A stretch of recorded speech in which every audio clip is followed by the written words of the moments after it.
तो सर आप लोग यहाँ ये काली पट्टी बांध के और ये बैनर लगा रखे हैं, यहाँ बैठे हो आज, ये क्या मामला है?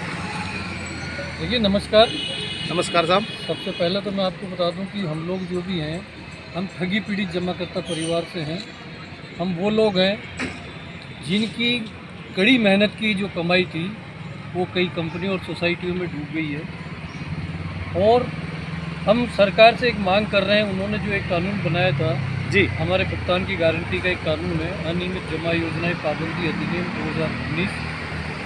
हम चाहते हैं कि उस कानून का अनुपालना हो और उसके तहत हम सब लोगों का भुगतान 180 दिन में माननीय केंद्र सरकार और राज्य सरकार कर रहा है। लेकिन हमारे राजस्थान में तो एक सबसे बड़ी विडंबना यह है कि यहाँ पे तो कानून की अनुपालना ठीक तरीके से नहीं हो पाई।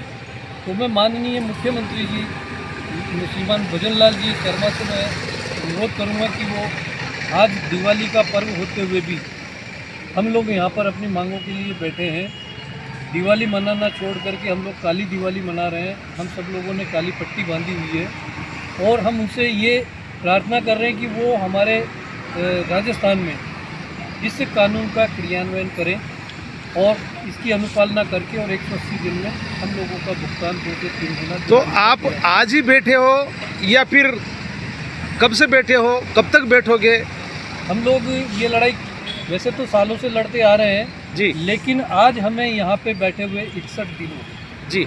हम 61 दिन से लगातार यहाँ धरने पर बैठे हुए आ रहे हैं और इस बीच में हमने कई और कार्यक्रमों को भी अंजाम दिया था। हमने 22 सितंबर को जो है जेल भरो आंदोलन भी किया था। हमने जो है 28 सितंबर को सभी विधायकों को हमने ज्ञापन भी दिया था और उसके बाद में 2 अक्टूबर को सभी पूरे देश के जितने भी सांसद महोदय हैं उन सभी सांसद महोदयों को भी हमने अपनी पीड़ा ज्ञापन के द्वारा बताई। तो अभी धरने पे बैठे हो, ज्ञापन की बात कर रहे हैं आप, तो आपकी कुछ यहाँ पर बात हुई है अधिकारियों से कि भाई आपका भुगतान दिलाएंगे या देंगे, वो कैसे देंगे? देखिए साहब, सही मायने में देखा जाए तो ये जो आज केंद्र और राज्य की जो सरकार है वो गूंगी और बहरी सरकार है जी। ये सरकार हम लोगों की नहीं सुन रही, जबकि हम संख्या में कम नहीं हैं जी। हम लोग 42 करोड़ से भी ज़्यादा लोग पूरे देश में पीड़ित हैं और भुगतान की गारंटी अधिकार अधिनियम बनाने के बावजूद भी सरकार ने हमको भुला दिया है और हम लोग आज भी सरकार से गुहार लगा रहे हैं। आज त्यौहार का दिन होते हुए भी हम लोग यहाँ पर बैठे हुए हैं अपने सारे परिवार को छोड़ करके और ये काली दिवाली मना रहे हैं, क्योंकि हम लोगों की दिवाली मनी नहीं सकती। हम लोगों का सामाजिक सम्मान हो चुका है, हम लोगों की प्रतिष्ठा दांव पर लगी हुई है, हम लोग घर से बेघर हो रहे हैं, लोग हमको जीने नहीं दे रहे, रोज़ ताना दे रहे हैं, हमसे गाली गलौज कर रहे हैं, बदतमीजी कर रहे हैं। अब हम जाएं तो जाएं कहाँ?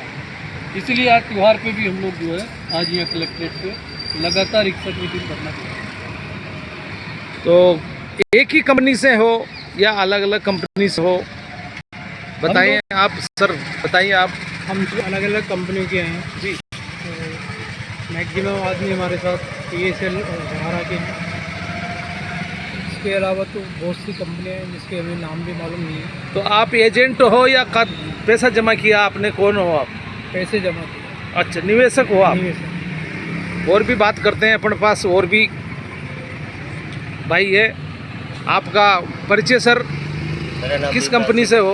मेरा नाम भीमराज सिंह चौहान है और मैं PSL में एक एजेंट के रूप में कार्य किया करता था।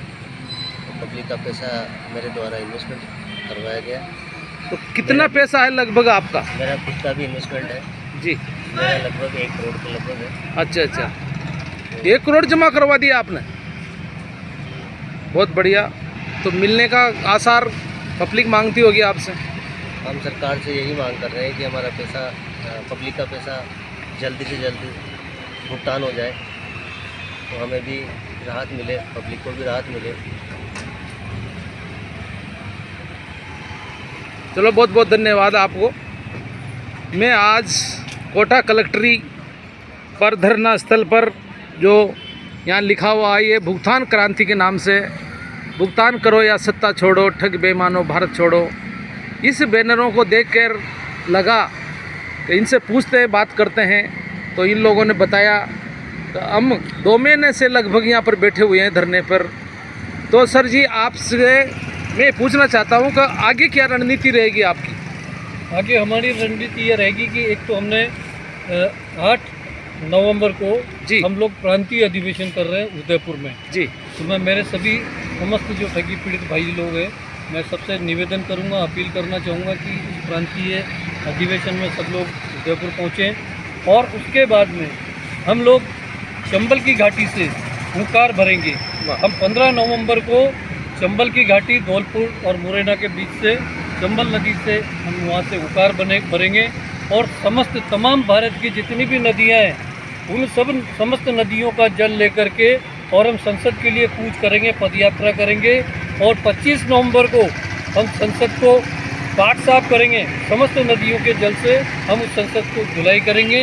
और वहाँ के जितने भी जो ठग और बेईमान और भ्रष्ट जो वहाँ पर बैठे हुए हैं, उन सबको भी हम उन सभी नदियों के जल से स्नान कराएंगे, ताकि ईश्वर उनको सद्बुद्धि दे और 42 करोड़ से अधिक जो ठगी पीड़ित है उन सबका भुगतान सुनिश्चित हो सके। बहुत बहुत धन्यवाद आपका MP शर्मा जी, धन्यवाद। भगवान सिंह जी, हाड़ा साहब, चरण दास जी, कोटा से ही हैं सर आप?